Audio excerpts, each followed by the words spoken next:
टिकैत साहब, पूरा supply chain टूटा है और अभी ही नहीं, इसके रेपरकशंस आने वाले दिनों में भी होंगे। जी टिकैत साहब, जी बोलिए। हम एक एक इंडस्ट्री का दिखा रहे हैं। किस चीज का सप्लाई चेन टूटा है ना, वो तो बता दो ना। तमाम जितनी चीजें हैं, एक बार हम आपको ग्राफिक्स पूरा आंकड़े के साथ दिखाते हैं, तब आप भी समझ जाएंगे क्या क्या हो रहा है। जो एफएमसीजी यानी फास्ट मूविंग जो कंज्यूमर गुड्स है, उस प्रोडक्ट में उसका सप्लाई बाधित हो रहा है। उसके बाद जो अगला है खाने पीने के सप्लाई में कई जगहों पर बाधित हो रहा है। आप देखिए ना, हरियाणा, पंजाब, हिमाचल प्रदेश, दिल्ली, इन 4 राज्यों की बात हो रही है। ये इंडस्ट्रियल ऑर्गेनाइजेशन जो लोहा स्टील की मशीनरी है, उस पर भी सप्लाई बाधित होने का जो डेटा रिलीज किया गया है, मैं वही आपको बता रही हूँ। जी टिकैत साहब, बिल्डिंग हार्डवेयर, एक एक चीज की बात हो रही है जी। और आप देखिए ना, अर्थव्यवस्था वैसे ही किस तरह से ढलान पर है। धीरे धीरे उसमें ताकत आ रही थी, अब वो वापस एक जबरदस्त सेटबैक होगा। बातचीत में क्या हिचक है, बातचीत में क्या हिचक है? मैं पहले ये बता दूं कि किसान पिछले 70 साल से घाटे क्या खेती कर रहा है, उसके नुकसान की भरपाई कर दो।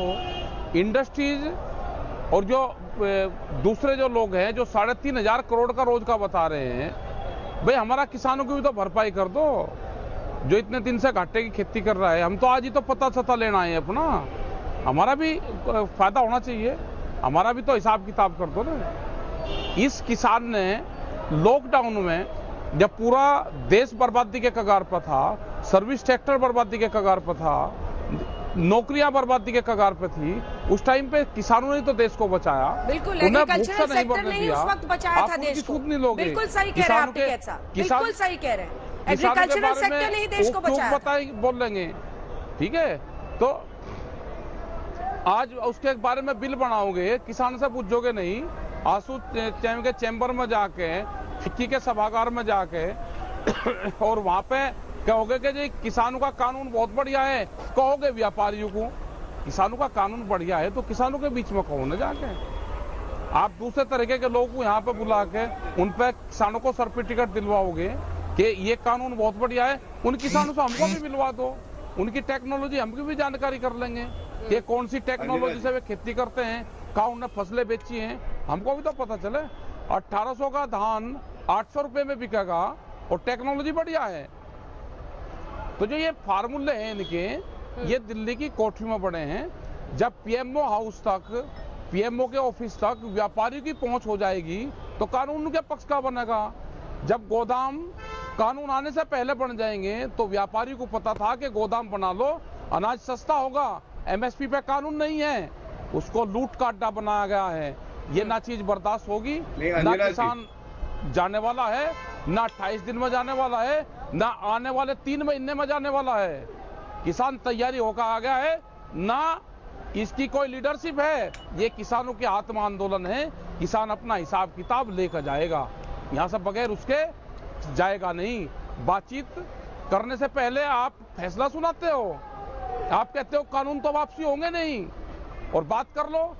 वो कमेटी बना दी हमने भी, वो आपको जो आपने चिट्ठी दी है उसका ड्राफ्ट बनवा के हम सरकार के पास तक भिजवा देंगे। फोरम बढ़ गई है वो चिट्ठी हमारी में। ठीक है गौरव जी, 2 लाइन का जल्दी से जवाब, फिर मैं अन्य मेहमानों के पास जाऊंगी।